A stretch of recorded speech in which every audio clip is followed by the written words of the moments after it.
할렐루야! 오늘도 영상예배 동참하신 모든 분들을 주님의 이름으로 사랑하고 축복하고 환영합니다.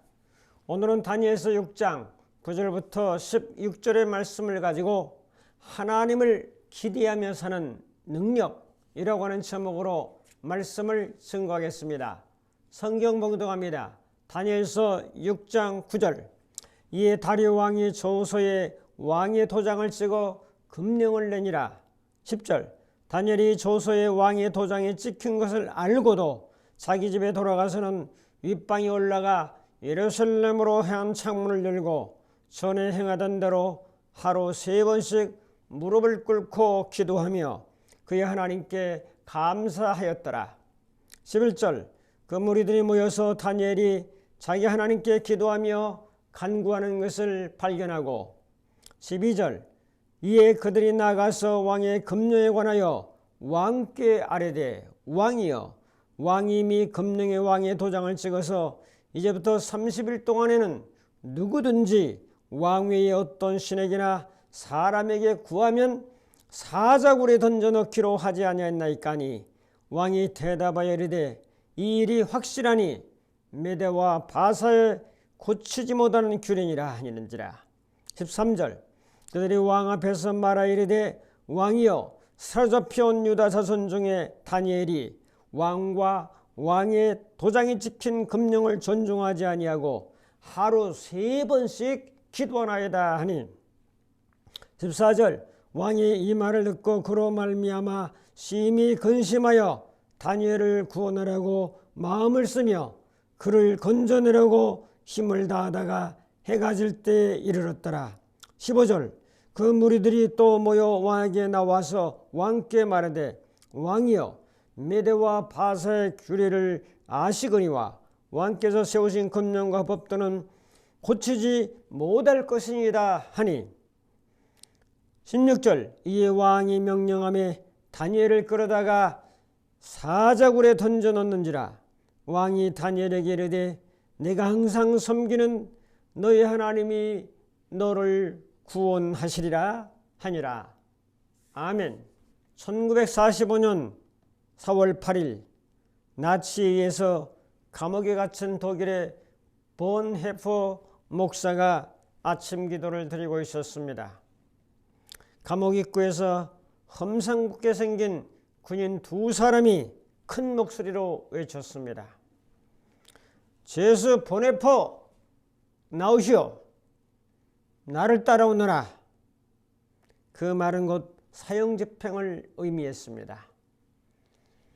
감방에 있는 죄수들이 슬픈 표정으로 본헤퍼를 바라보며 작별 인사를 나누고 있었습니다. 목사님, 정말 이제 마지막이군요. 안녕히 가시기 바랍니다. 본헤퍼 목사는 평화스러운 표정을 지었습니다. 심지어 얼굴에 미소까지 띠면서 이런 말을 했습니다. 마지막이라니요. 나는 군인을 따라가는 것이 아닙니다. 나는 지금 예수님을 따라 천국으로 가는 것입니다. 그리고 지금 마지막이 아닙니다. 지금은 새로운 시작입니다. 그리스도인은 누구인가? 그리스도인은 예수를 따라가는 사람입니다. 그리스도인은 하늘의 왕국을 바라보는 사람입니다. 그리스도인은 예수의 권능으로 사망을 이겨낸 사람입니다. 그리스도인은 천성을 향해 매일매일 한 걸음씩 걸어가는 사람입니다. 그리스도인은 삶의 마지막이 빛나는 사람입니다. 그리스도인은 항상 극적인 역전성을 거두는 사람입니다. 신앙의 모든 위대한 인물들은 자신보다 하나님을 더 의지하고 자신의 두뇌나 명철보다도 하나님의 말씀과 성령님을 더 의지하며 산 사람입니다. 그래서 성경은 나는 아니고 나는 죽고 내가 아니고 주님이라는 사실을 강조하고 있습니다. 믿음은 나를 의지하지 아니하고 하나님을 의지하는 것입니다. 참된 신앙은 내 생각과 감정을 따르지 아니하고 하나님의 말씀과 성령을 따르는 것입니다. 나는 아니고 주님이십니다. 내 경험이 아니고 주님의 영감이 우선인 것을 기억하며 살아야 할 것입니다. 오늘 말씀에서 다니엘은 매우 생애 어려운 위기를 만나게 됩니다. 죽음의 그림자가 서서히 자기에게 들이오는 것을 보게 됩니다. 이런 상황 속에서 절대적으로 다니엘은 하나님을 의지하고 기대했습니다. 이 사건은 바로 바벨론에서 일어났던 유대인 포로로 잡혀갔던 때의 사건을 소개하고 있습니다. 성경에는 사자와 더불어 싸운 사람이 있습니다. 사자굴에 들어갔어도 살아나온 사람이 있습니다. 사자와 더불어 싸운 사람은 누굽니까? 저 들판에서 양을 치었던 다윗 같은 사람, 그리고 이 세상에서 구약에서 가장 힘이 센 사람 삼손이 사자와 더불어 싸워 이겼던 사람입니다. 오늘 사자굴 속에 들어가서도 사자의 밥이 되지 아니하고 네 발로 걸어나온 사람, 건짐받은 사람, 이 사람이 오늘 다니엘이라고 소개하고 있습니다. 사자굴 속에 던져졌음에도 불구하고 사자들의 입을 선사를 통해서 막아버리고 끙끙거리기만 하지 도저히 다니엘을 찢어 삼킬 수가 없었습니다. 그런 상황 속에서 사자굴 속에서 구출되어 하나님의 살아계심을 증거했던 다니엘을 바라보면서 오늘 말씀을 통해 주시는 이 깨달음을 통해서 은혜를 함께 나누기를 원합니다. 첫 번째로, 다니엘은 정치적인 모함을 많이 받았습니다. 고레스라고 하는 왕은 이제 유명한 그 바벨론이라는 나라를 정복했습니다. 그리고 메데파스라고 하는 페르시아 제국을 세웠습니다. 다음에 다리오를 이제 바벨론 지역의 분봉왕으로 세웠습니다. 다니엘서 6장 10절에 보면 메데파사의 총리, 지사, 총독, 법관, 관원들, 이런 정치적인 고수들이 포진하고 있었습니다. 그들은 명예와 권력과 부를 다 가진 사람들입니다. 그런데 이 사람들이 바라볼 때는 다니엘이 눈의 가시였습니다. 눈에 가시가 들어가면 얼마나 찌르고 아픈 것을 여러분들 아시지 않습니까? 다니엘은 어느 나라 사람입니까? 저 작은 변방의 나라 유대인입니다. 그것도 포로로 잡아온 사람 중에 한 사람이 총리 노릇을 하고 있으니 눈의 가시가 되어 아픈 치아가 되어 이걸 어떻게 뽑아낼 수 있을까 늘 궁리하고 연구하게 됩니다. 그러면서 이 다니엘을 어떻게 제거할까라고 하는 것을 고심하던 끝에 하나의 묘안을 찾아냈는데 다니엘이 기도를 매일 한다는 사실이죠. 예루살렘을 향해서 창문을 열고 하나님께 무릎을 꿇고 감사하며 기도하는 모습을 알고 이것을 걸어서 다니엘을 제거하고 죽음의 자리에 몰아넣어야 되겠다라고 생각을 했겠죠. 그래서 12절로 보면은 이제 왕의 이름 외에 왕 외에 어떤 신에게나 사람에게 구하면은 그를 사자굴에 집어넣자는 법안을 세우게 되죠. 자, 밑에 여러 신하들이 문무백관들이 강조하니까 왕이 거절하지 못하고 그럼 그렇게 하자라고 결정해서 도장을 찍고 금령을 내려서 전국에 배포하게 됩니다. 이것은 메대와 바사의 법이기 때문에 절대로 고칠 수 없다라고 하는 그런 법안을 세우게 되죠. 모함자들은 30일 동안의 기한을 정했습니다. 30일 동안에 누구든지 왕 외에 다른 신에게나 사람에게 무엇을 구하면 사자굴 속에 넣자는 그런 법안이죠. 그때 당시 왕은 신의 수준입니다. 애굽의 바로도 거의 신에 가까운 사람이죠. 30일 동안 누구든지 왕 외에, 왕이 신이죠. 그 신 외에 다른 신에게 구하면 이제 죽는 겁니다. 굶주린 사자들이 득실거리는 그 굴에 집어넣어서 죽을 수밖에 없는 상황, 죽여버리는 형벌을 가하게 됩니다.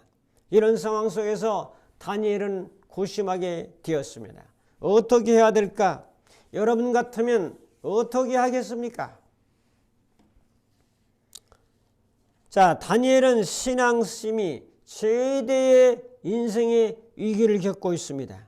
다니엘은 기도라는 장점 때문에 정치적인 생명이 끝나고 인생의 마지막 막을 내려야 되는 위기에 봉착했습니다.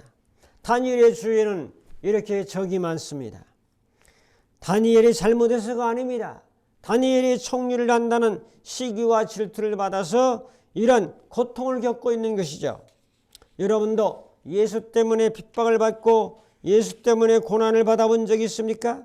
여러분들이 잘하는 것 때문에 시기와 질투를 받아본 경험이 있습니까?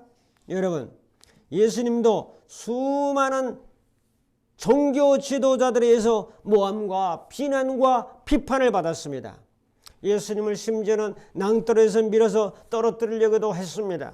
여러분들은 이런 고통과 비난, 예수 때문에 당하는 그 어려움 겪을 수도 있습니다. 처음에 예수 믿는 사람들, 불교 집안 사람들, 유교 집안 사람들, 제사 문제 여러 가지 얽혀서 가진 여러 가지 어려운 비난을 받은 적도 있을 겁니다.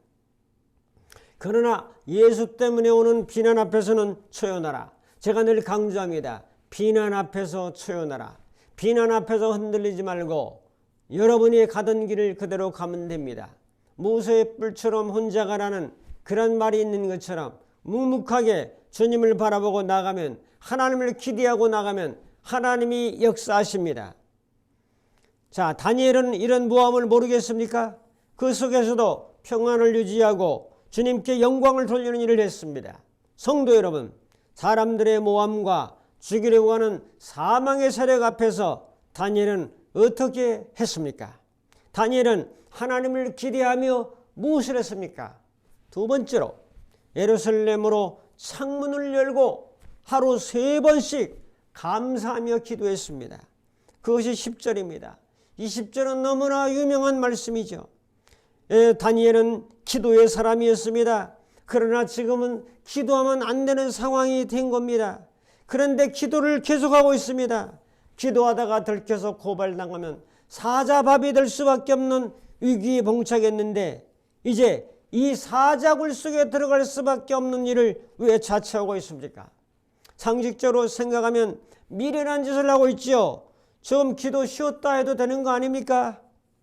금령이 내렸으면 여호와 하나님께 기도한 일을 30일만 좀 참으면 되지 않느냐고 마음속으로 기도하고 창문을 닫고 기도하고 그러면 되는 거 아닙니까?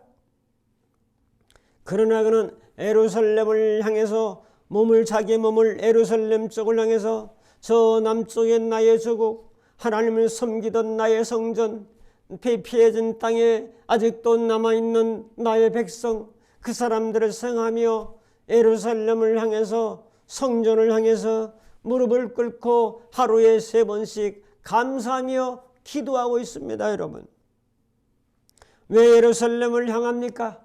예루살렘은 거기에 성전이 있는 곳입니다. 신앙의 중심이요, 하나님께 제사의 중심이요, 하나님을 만나는 중심이 바로 예루살렘의 성전이었기 때문입니다. 그래서 이스라엘 백성들은 하나님 중심, 율법, 말씀 중심, 그리고 하나님을 만나는 제사가 있는 성전 중심, 이 3대 중심으로 살아갔던 것을 우리는 잘 알고 있습니다. 신약에 와서 오늘도 중심 있는 삶을 살아야 되는데 신약의 모든 성도들은 하나님 중심, 말씀 중심, 교회 중심, 그리고 마지막에 가정 중심으로 살아가야 될 것을 권고하고 있습니다. 여러분들도 중심 있는 삶을 살아가시기를 축복합니다. 그렇기 때문에 오뚜기 신앙이 필요합니다. 오뚜기는 아래가 크고 위가 좀 가벼우니까 아무리 흔들거리고 앞으로 뒤로 갔다 해도 놔두면 다시 정상으로 중심을 잡고 서게 되는 것이 오뚜기입니다. 오늘 믿음의 사람들에게는 오뚜기 신앙이 필요합니다. 아무리 동남풍이 불고 서부풍이 불고 관원과 정리와 정독과 여러 모함자들이 괴롭힌다 할지라도 거기에 우뚝 서 있는 이 오뚜기 신앙 얼마나 귀합니까? 그런데 다니엘은 왜 창문을 열고 기도했습니까? 이 행위는 고발자들에게 들키면 사자굴에 들어갈 수밖에 없는 거죠. 정상적으로 생각하면 죽으려고 작정을 한 것이요. 다니엘은 죽으려고 결단한 사람입니다. 창문을 열고 기도하는 것은 순결하고 작정한 거죠. 기도하지 말라면 더하는 것이고, 여호와 이름으로 기도하지 말라면 여호와 하나님의 이름으로 살아계신 하나님께 창문을 왜 열고 기도합니까? 창문을 닫고 기도하면 안 됩니까? 조용히 기도하면 안 됩니까? 조용한 소리로 묵상으로 기도해도 될 수 있는 거 아니겠습니까? 누가복음 9장 24절에 누구든지 제 목숨을 구원하고자 하면 잃을 것이요, 누구든지 나를 위하여 제 목숨을 잃으면 구원하리라고 말씀합니다. 살고자 하는 자는 죽을 것이요, 죽고자 하는 자는 살 것이다.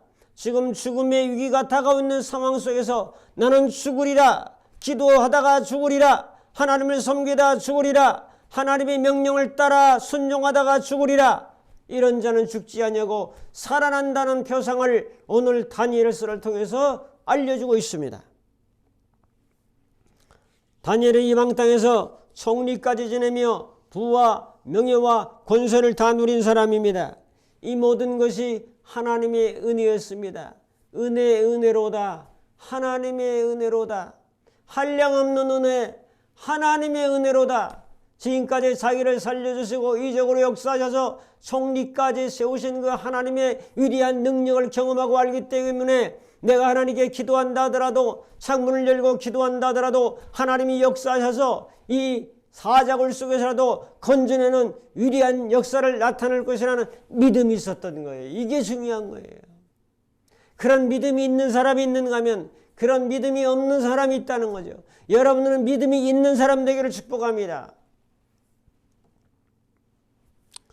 다리오 왕의 이름으로 기도하고 하나님께 기도하게 하지 못함으로 통해서 나는 하나님께 더 기도하리라. 다리오 왕에게, 사람에게 어떻게 기도합니까? 기도의 대상은 하나님이죠. 기도의 응답은 하나님이죠. 기도는 하나님이 받으시는 거죠. 사람이 기도를 받습니까? 사람이 응답을 합니까? 사람이 역사합니까? 다니엘은 에스더 4장 6절의 말씀처럼, 에스더처럼 죽으면 죽으리이다 목숨을 걸고 아수에로 임금 앞에 나아갔던 것처럼 이런 자세로 기도하고 있지 않습니까? 이런 다니엘을 하나님이 사자에게 찢겨 죽게 만들겠습니까? 그럼 어떻게 되었을까요? 다니엘은 창문을 열었죠. 무릎을 꿇었죠. 아침, 점심, 저녁 하루에 3번 기도했죠. 기도의 정신이 중요하다는 거죠. 하나님께 늘 구약에서는 시간과 장소를 정해놓고 기도했습니다. 여러분, 신약에 와서는 시간과 또한 장소를 초월하는 기도라고 말씀을 늘 드립니다. 왜? 성령이 임했기 때문에 영은 바람이 어디서 와서 어디로 가는지 모르는 것처럼 장소적인 것도 중요하지만 언제나 어디서나 항상 주님의 영으로 내 마음으로 주님과 교통하며 교제하며 대화하며 주님을 만나며 임재를 느끼며 하는 기도는 우리의 삶 속에 생활화가 되어야 된다는 사실을 강조하고 있습니다. 우리의 생활은 예배다. 우리의 삶으로 예배를 드려야 된다. 교회 와서 예배 드리는 것도 중요합니다. 일주일에 1번, 2번 주님 앞에 나와 예배 드리는 거 대단히 중요합니다. 그러나 더 중요한 것은 여러분의 삶을 통해서 내 삶이 예배야 하는 이런 정신으로 살아간다는 것은 대단히 중요한 거 아니겠습니까, 여러분? 그러므로 영으로 기도하고 마음으로 기도하고 이 말씀을 우리는 기억해야 됩니다. 고린도전서 14장 15절에 보면 그러면 어떻게 할까? 내가 영으로 기도하고 마음으로 기도하며 내가 영으로 찬양하고 마음으로 찬양하리라. 그것이 고린도전서 14장 15절에 그 영적으로 깊은 영계의 거성이었던 사도 바울의 고백입니다. 성도 여러분, 기도하지 말라고 하니 더욱 기도하는 신앙, 이 깊은 신앙을 우리는 본받읍시다. 창문을 열고 사자굴 속에 들어갈 수밖에 없는 위기 속에서도 기대하며 하나님께 기도하며 감사하는 모습 속에서 전율이 느껴지지 않습니까, 여러분? 이런 믿음의 사람이 다 되시기를 주님의 이름으로 축복합니다. 세 번째로 하나님을 믿고 사자굴에서 구출을 받았습니다. 23절입니다. 23절. 왕이 심히 기뻐서 다니엘을 굴에서 올리라 하며 그들이 다니엘을 굴에서 올린즉 그의 몸이 조금도 상하지 아니하였으니 이는 그가 자기의 하나님을 믿음이라라. 자기의 하나님을 믿음이라라. 자기의 하나님을 믿음이라라. 사자굴 속에 들어가도 하나님이 살려줄 것으로 자기의 하나님을 믿음이라라. 위기를 이겨내서 대역전의 위대한 드라마를 써내려가시는 하나님을 믿으니라. 사자보다 더 강하신 분은 하나님이라고 하는 사실을 믿으니라. 이 믿으니라는 말이 아주 중요한 거죠. 기도하지 못하게 하는 것을 목숨 걸고 하루에 3번씩 기도하죠. 창문을 열고 기도했더니 다니엘은 하늘의 문이 열리는 것을 경험했습니다. 여러분, 창문을 여는 신앙이 됩시다. 창문을 여는 것의 현대적 적용은 여러분들의 마음의 문을 열고 감사하기도 하는 겁니다. 제가 늘 말씀드려요. 감성이 열리면 마음이 열리고, 마음이 열리면 하늘이 열리고, 하늘이 열리면 환경이 열리고, 환경이 열리면 인생이 열리니라. 열리는 데서 뭔가 역사가 되는 거지 닫히면은 역사가 안 일어나요. 창문을 열어라. 오, 창문을 열어다오. 창문을 열어다오가 아니라 내가 창문을 여는 거예요. 마음의 문을 내가 여는 거예요. 예수님은 밖에서 두드리지만은 창문을 여는 고리가 없어요. 창문은 안에서 열어야 돼요. 안에서 열어줘야 돼요. 여러분의 마음을 열어야 돼요. 그러면 하늘이 열려요. 다니엘은 창문을 열고 기도하니까 하늘의 문이 열려지는 놀라운 역사를 경험했습니다. 여러분들도 이런 은혜가 함께 하시기를 주님의 이름으로 축복합니다. 이제 왕이 다니엘을 너무나 사랑했잖아요. 고민했잖아요. 이거 괜히 이 법령을 저 모함자들의 꾀에 의해서 넘어갔거나 후회했잖아요. 가서 보니까 아니 다니엘이 살아있는 거예요. 다니엘을 죽이려 했던 모든 원수들이 이제 왕의 말 한마디에 따라서 다 잡아다가 처자 함께 더불어 사자굴 속에 넣으라 그래가지고 오히려 그들이 사자굴 속에 들어가서 사자밥이 되지 않았어요. 완전히 왕의 말 한마디에 기호승을 거두는 것을 보게 됩니다. 다니엘은 하나님이 천사를 보내서 사자의 입을 막아서 나를 상해하지 못하게 하셨습니다. 저는 무죄입니다. 저는 잘못한 것이 없습니다. 그래서 참수하던 자들이 완전히 제거되고 죽임을 당하는 이 위대한 놀라운 사건을 다니엘서 6장에서 기억하고 우리의 정말 기도에 참된 모범으로 삼아야 되는 이 기도의 정신을 엿볼 수가 있지 않습니까? 얼마나 놀라운 승리입니까? 사자굴에 넣어 죽이려 했던 원수들이 오히려 사자굴 속에 들어가서 뼈까지 부서지는 이 놀라운 승리의 역사가 우리의 역사가 되기를 주님의 이름으로 축복합니다. 결단합니다. 다니엘처럼 하나님을 기대합시다. 하나님의 이름으로 기도하지 말라고 하면 더 기도합시다. 예배드리지 말라고 하면 더 예배를 드립니다. 우리 기독교는 역설적인 종교입니다. 왜? 다니엘이 하나님을 믿으니라. 여러분들이 하나님을 기대하세요. 하나님을 믿으세요. 그리고 창문을 열고 하나님께 감사기도를 하세요. 할 때 역사가 일어납니다. 아무것도 하지 않으면 아무 일도 일어나지 않는다.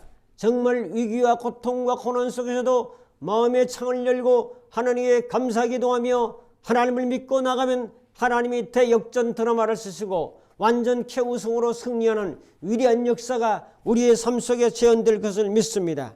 이런 은혜가 여러분들의 삶 속에 나타나기를 축복하고 또 이 사실을 모르는 자들에게 하나님을 증거하며 하나님을 믿으니라 사자굴 속에서도 탈출해 나오는 구원해 주시는 위대한 역사의 삶의 주인공들이 다 되시기를 주님의 이름으로 축복합니다. 기도하겠습니다. 고마우신 아버지 하나님, 다니엘이 사자굴 속에 들어가 죽을 줄 알면서도 창문을 열고 무릎을 꿇고 하루 3번씩 하나님께 감사기도한 것처럼 저희들도 영으로 마음으로 언제 어디서나 무슨 일을 만나든지 항상 하나님과 교통하며 주님을 만나며 음성을 들으며 임재를 느끼며 승리하며 나가는 우리 모두가 되도록 인도해 줄 줄로 믿고 감사하며 예수님의 이름으로 기도합나이다. 아멘. 축도합니다. 이제는 우리 주 예수 그리스도의 무한하신 은혜와 하나님 아버지의 극진하신 사랑하심과 성령님의 감화 감동 인도 충만 교통하심이 오늘 다니엘처럼 하나님을 기대하며 하나님을 믿고 삶의 위대한 대승리를 이루어 나가기를 간절히 소망하는 모든 심령들 머리머리 위에 저들의 가정과 섬기는 교회와 이 나라의 민족과 전 세계 위에 이제부터 영원토록 함께 있을지어다. 아멘.